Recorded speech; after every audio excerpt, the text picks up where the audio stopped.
As we speak today, Cottage Hospital Lamude is at 95% completion and will soon be commissioned by His Excellency, while work is steadily progressing in Maya Baloa new general hospital. It is worth noting that some health agencies that never had any intervention for decades were and still having ease of life from His Excellency's commitment according to his matrix of leave no one behind and nothing untouched. His Excellency's intervention in outbreak of epidemics needs to be commended by all citizens of Adamawa State, as his quick responses to such outbreaks, especially Lassa fever and of recent measles, kept so many states, national and partners alike asking us, how did you manage this? Yes, there were workers in field, but they couldn't have worked with bare hands without hand gloves or PPE materials, that is personal protective equipment. Yes, there were workers in the hospitals, but they couldn't have worked without equipment. Yes, there were workers in our health facilities, but they couldn't have worked properly in dilapidated and nearly collapsed infrastructures. Yes, of course too, there were a lot of health challenges in various forms, ranging from outbreak of epidemics, dilapidated buildings, lack of equipment, but there were, and there is still Governor Fintri, who promptly responded and will still respond if such challenges comes up again, which we don't pray for. In addition to my colleague welcoming you all, to also welcome you to the commissioning of a 4.8 kilometer stretch road leading from the old Demsa to the new Demsa. Your Excellency, this particular project we'll be commissioning today was actually flagged off last year, April 5th, 2022 to be precise. And I'm happy to tell you that a year down the line, just over a year down the line, this project has been completed well ahead of schedule, within budget, and I would like to commend the contractor for this. And I want to testify this thing, without any iota of contradiction, that this cottage hospital is one of the best in Adamawa State. And I want to tell you that we have a legacy to leave behind. That we have a cottage hospital and we have a township road to showcase even after we are not around. We thank His Excellency for this giant strides, and we want to pray that God will keep you and grant you more wisdom even as you lead us into the promised land. It's going to serve not only the people of Demsa and its environs, but very soon it will be a referral hospital going by the equipments that I was told that are put in here.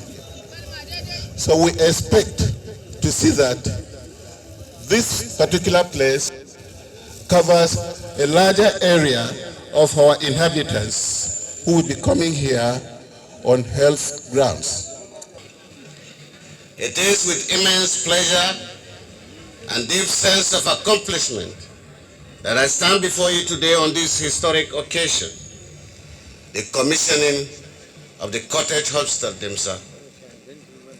This momentous event marks yet another milestone in our journey towards building a healthier and more prosperous Adamawa State.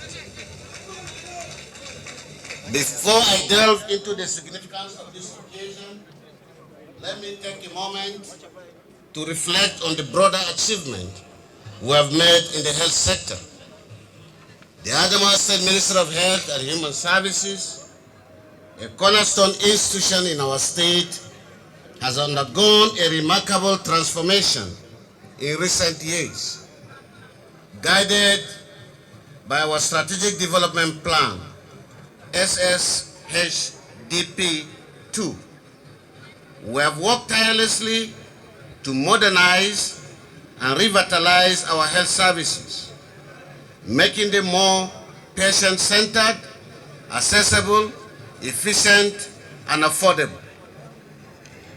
Our efforts have been comprehensive, touching every facet of healthcare landscape, from infrastructure development to capacity building, from service delivery to disease control.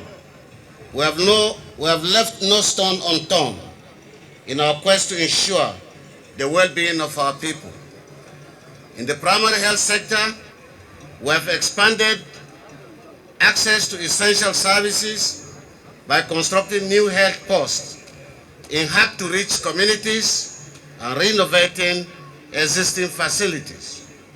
Several primary healthcare centers have been refurbished, equipped with staff quarters, VIP latrines, boreholes, and standard fences, enhancing both access and quality of care.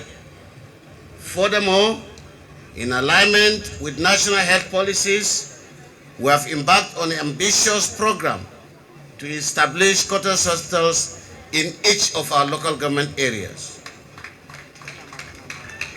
Today, we witness the fruits of this endeavor with the commission of another brand new 60-bed capacity cottage hospital here in Demsa, in addition to those commissioned in Shelleng, in Gire, in Gombe, and Dune.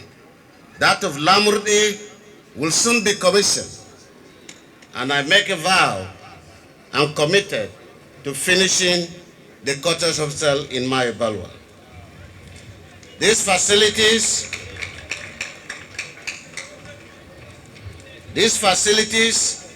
equipped with the state-of-the-art amenities and staffed by dedicated professionals, will serve as beacons of health care excellence in their respective communities.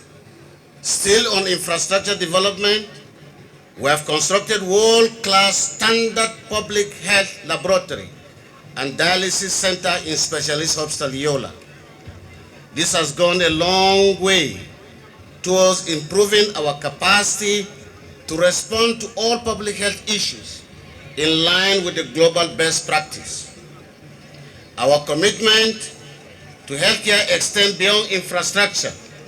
We have invested heavily in service delivery, conducting numerous campaigns and initiatives to combat diseases such as polio, measles, meningitis, and cholera through collaborative efforts with our partners, including WHO, UNICEF, IRC, USAID, and others. We have strengthened our healthcare workforce, enhanced supply chain management, and improved surveillance system to detect and respond to outbreaks swiftly. Moreover, recognizing the importance of financial risk protection in achieving universal healthcare coverage, we have implemented innovative social investment programs. The Healthcare Contributory Scheme, alongside the Basic Healthcare Provision Fund, ensures that even the most vulnerable members of our society can access quality health care without financial barriers. In our pursuit of excellence, we have not forgotten the importance of education and research in shaping the future of our health care. By supporting tertiary institutions like the College of Health and Technology in Michika and the College of Nursing and Midwifery in Yola, we are nurturing the next generation of healthcare professions and advancing medical knowledge in our state. As we celebrate this achievement today, let us also remember the dedicated healthcare workers who labor tirelessly on the front lines of our health system. Their unwavering commitment and selfless service constitute the backbone of our healthcare infrastructure, and we owe them a debt of gratitude that can never be fully paid. In conclusion, let me reaffirm our unwavering commitment to the healthcare and well-being of every citizen of our dear state. The commissioning of this cottage hospital in Demsa is not just a symbolic gesture, it is a tangible manifestation of our vision for a healthier and happier future. I urge all residents of Adamawa, especially those in Demsa and its environs, to unveil themselves of the services offered here and to take ownership of the healthcare and well-being. Once again, I extend my heartfelt gratitude to our partners, donors, and stakeholders who have supported us in this journey. Together, we'll continue to build a healthier, more prosperous state for the generations to come. Thank you, and God bless you all. To the glory of God and to the benefit of humanity. Thank you.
Here before you on behalf of the Ministry of Works and Energy Development and of course the good people of Adamawa State to welcome all of you, especially our special guest of honor, a distinguished statesman, to the official commissioning of the first ever great interchange in the northeastern part of Nigeria.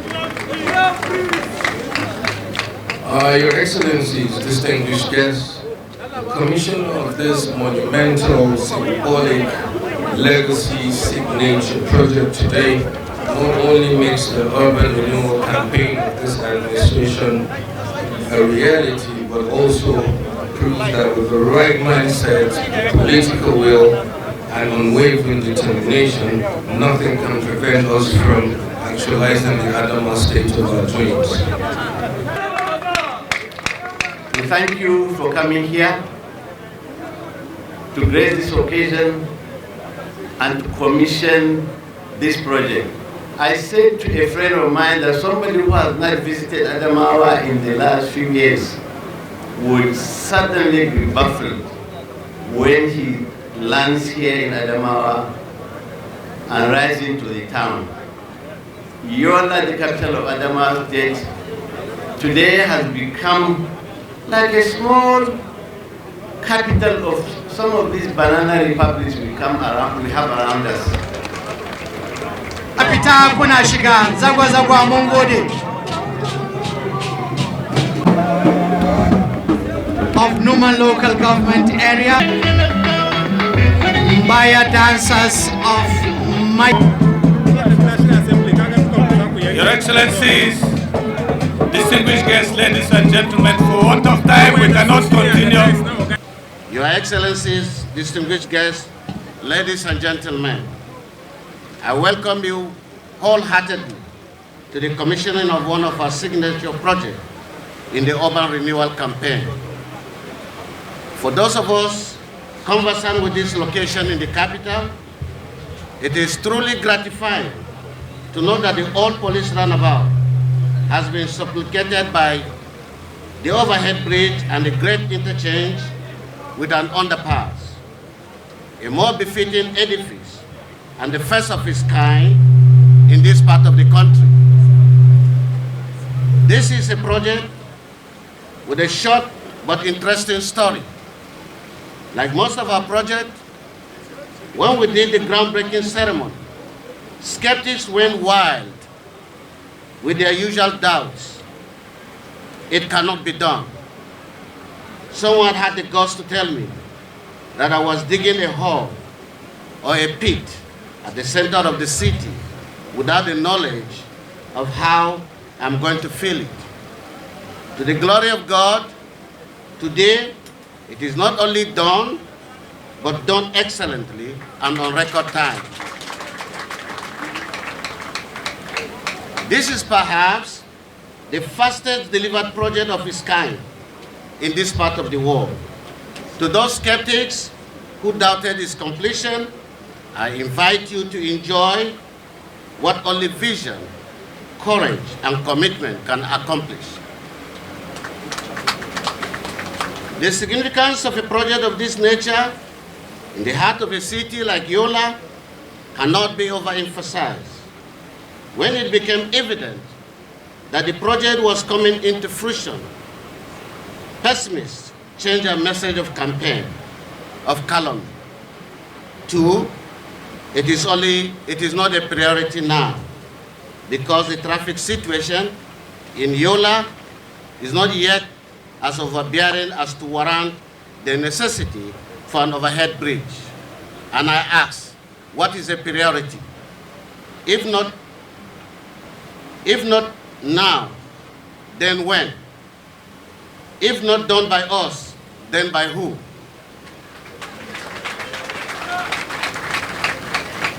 We may choose to shy away, as it was done in the past, from the fact that we are not far from the kind of chaotic traffic situation that is obtained in other cities in a few years from now, but we cannot deny the significance of being proactive to the fact that it is a reality waiting to happen. We must not wait until the population bursts to the level of disorder and our roads are taken over by dreadlocks. It is equally cheaper to do it now, since it is inevitable in the nearest future, than wait for that time when we may not have the required resources to do so. For my team and I, leadership is about vision, courage, and commitment. It is about solving problems. Anything short of this are needless distractions that add no value to the mandate given to us. This is one additional project delivered in our urban renewal campaign package. We have done so many, and we are doing more. We hope to sustain this campaign until all our urban centers and semi-urban centers wearing a befitting look, not only for the aesthetics, but for the comfort and convenience of our teeming populace and investors. The plan is carefully crafted, which aims to raise the standard of our state capital to attract investors and equally to improve infrastructural status of both our urban and rural centers. Your Excellency, sir, our guests, far away from the state capital, we have sensibly selected a number of semi-urban centers for infrastructural facelift. This is partly our mitigative measures against a retarding rural-urban drift. It is hoped that these semi-urban centers, once elevated to cosmopolitan hubs, will serve as holding down points for the clusters of communities around them and our hard-working population who will ordinarily be attracted to cities, to the municipal traffic. The choice of our father, President Olusegun Obasanjo, to come and do this honor of commissioning this project is a deliberate one. The world says, I'm bold and courageous. The same word equally says, I'm blunt and splendid. One thing I know is that I'm in a hurry to deliver on the trust of my people. And my best class is President Obasanjo. Sir, thank you for honoring our invitation. Thank you for teaching us that governance is about the people and responsible governance is service to humanity. And on the course of service, the critical success factor is to have the courage to subdue any form of fear and aim at nothing but tangible results.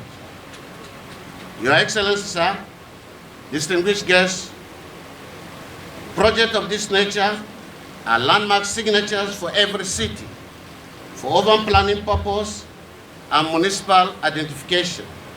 They are conventionally named in line with this tradition and in keeping faith with what it represents and symbolizes in the city and Adamawa State. I hereby named the overhead bridge and great interchange with underpass as Adamawa Unity Bridge. On this note, it is my honor to invite the father of modern Nigeria, President Olusegun Obasanjo, to formally commission the Adamawa Unity Bridge to the glory of God and to the benefit of humanity. Thank you and God bless you. You are doing so well, and that's why I've come. You are doing so well that you must continue to do well, because the sky is the limit. Let me now talk about this facility. One of my best friends in Nigeria, his soul rest in perfect peace, was Ahmed Jordan. And Ahmed Jordan and I have come a long way. When the Jamaica Bridge and the Norman Bridge were constructed by us, Ahmed Jordan came to me and said, let us pray. And we prayed. And he said he never believed that in his lifetime there will be a bridge in Jamaica and a bridge in Norman. And of course he went to the secondary school. After the creation of this state and after being here and after, I never thought that in my lifetime there will be a flyover in Yola, Jamaica. I never thought there would be an underpass in my lifetime. You have made it happen in my lifetime, and I thank you immensely. As you rightly said, it means it can happen, it can be done, and you have done it, and you will do a lot more by the grace of God. So the lesson from that is that yes, you dream, and when you dream, you make every effort, commitment, single mindedness and frugality to raise small funds and to save and to make resources available to achieve your dream. And I also want to say that after urban renewal and urban development, which had to be a continual effort, we must not forget rural development and particularly the issue of insecurity, which are driven many of our people from the rural area to the urban area. Governor, we have to do our utmost best to ensure security so that our people can go back to their, what I will call their area of their habitat, which is close to them and they know well. And then, of course, they go on to produce food and live their normal life.